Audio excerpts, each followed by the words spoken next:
Hi everyone, welcome back to our channel. आज हम बात करेंगे एक बहुत इंपॉर्टेंट टॉपिक पर, पॉलिटिकल और फिजिकल डिवीजन्स ऑफ इंडिया। ये टॉपिक जियोग्राफी के लिए बहुत ज़रूरी है, स्पेशली स्टूडेंट्स के लिए जो देश को समझना चाहते हैं। तो चलिए इस वीडियो को समझते हैं डीपली। तो वीडियो को स्टार्ट करने से पहले अगर आपने अभी तक क्रैकिफाई ऐप इंस्टॉल नहीं किया, आज ही इंस्टॉल करो। वहाँ पर आपको JK SSB या बाकी जो कम्पिटिटिव एग्ज़ाम है उनके कोर्सेस आपको फ्री में मिल जाएंगे।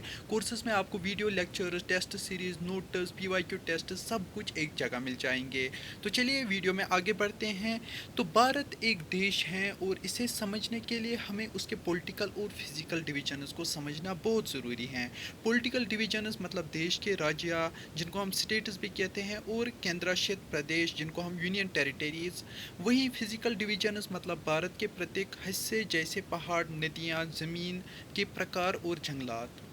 अब बात करते हैं पॉलिटिकल डिवीजन्स क्या क्या है इंडिया में। तो इंडिया में टोटल 28 राज्य और 8 यूनियन टेरिटरीज हैं। राज्य अपने आप में एक पॉलिटिकल और एडमिनिस्ट्रेटिव यूनिट होते हैं जिनके अपने सरकार होती हैं। यूनियन टेरिटरीज का नियंत्रण सेंट्रल सरकार करती हैं। राज्य जैसे महाराष्ट्र, तमिलनाडु, उत्तर प्रदेश, राजस्थान, वेस्ट बंगाल, हर एक का अपना राज्य सरकार होता है। अब बात करते हैं यूनियन टेरिटरीज़ की। तो यूनियन टेरिटरीज़ में जैसे दिल्ली, चंडीगढ़, लक्षद्वीप, पुडुचेरी जिनका सरकार केंद्रीय सरकार के अधीन होता है। पॉलिटिकल डिवीजन से देश का गवर्नेंस आसान होता है क्योंकि हर राज्य अपने हिसाब से कानून बना सकता है और अपने डेवलपमेंट के लिए काम कर सकते हैं। अब बात करते हैं फिजिकल डिवीजन्स क्या क्या हैं इंडिया के। तो भारत की ज़मीन को हम कुछ बड़े फिजिकल हिस्सों में बांट सकते हैं, जैसे कि हिमालयन रीजन। भारत के उत्तर नॉर्थ ईस्ट में हिमालय पहाड़ों का बड़ा जाला है। ये सबसे ऊंचा पहाड़ी इलाका है जहाँ से कई नदियाँ निकलती हैं।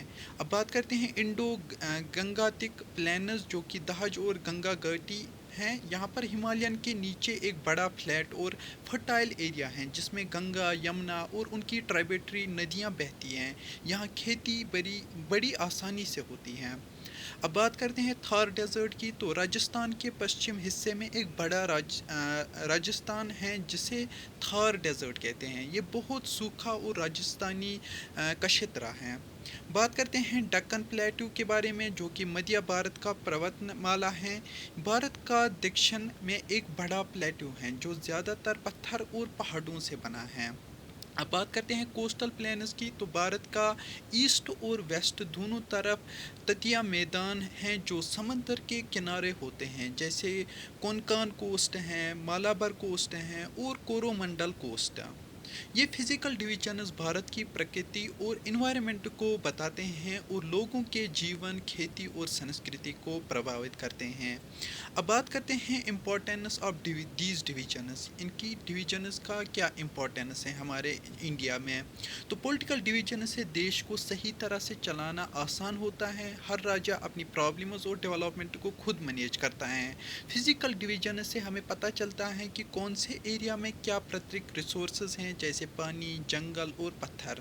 ये डिवीजन्स हमें भारत के अलग अलग कल्चर और लाइफस्टाइल समझने में भी मदद करते हैं। तो दोस्तों, भारत का पॉलिटिकल और फिजिकल डिवीजन दोनों ही देश को समझने के लिए बहुत ज़रूरी हैं।